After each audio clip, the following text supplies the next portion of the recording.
Bilis, no? Guys, ang bilis ng aming apoy, oh. Papainit kami ni Bunso. Tinanggalan na yung jacket niya. Nalamigan siya kanina. Tingnan ka dito. Good morning. O, doon ka na. Urong ka na doon. Kay hot na. Yan, sasara na natin ito maya-maya. Yan, sit ka dyan. Karel. Isingin mo na si Ate Kasi ka man. Okay, may pasok kasi sila ngayon. Nakabukas siya guys, kailangan buksan muna siya bago natin i-cover para yung init akalat sa buong bahay. Maganda yung kahoy. Mommy, why so we fire? Bilis mag-aapoy. Mommy. Yes. Mommy. Yes. Come in. Oh, wow, very good. Who's there? Oh, okay lang. Dito lang. Sit kasi. Wait lang si Karel. Tara, sit na.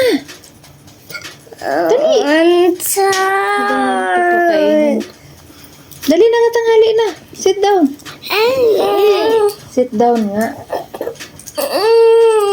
Wow. Talk. Hindi yan hot.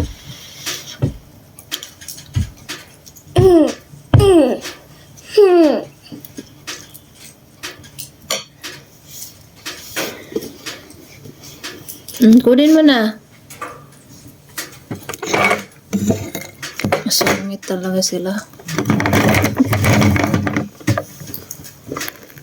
Napakainit itong papasok sa school. Tinatamad siya guys kasi ganitong morning tinatamad. Kailangan piliting kumain.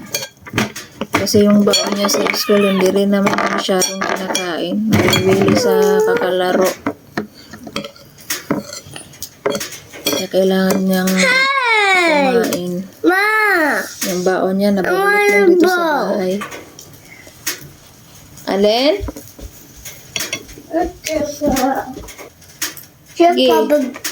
Ha? Baba ball? Oh. Huwag mo ano doon sa apoy. Akin na nga yung isa mong lampin. Which one? Yes. Ewan ko sa'yo. Alin ba dito yung gusto mong gamitin? Nagdobli na. Iniwan kasi doon sa labas. Maagang nagising kasi. Maagang natulog. O, ayan, no, dalawa na daw. Bigay sa'yo.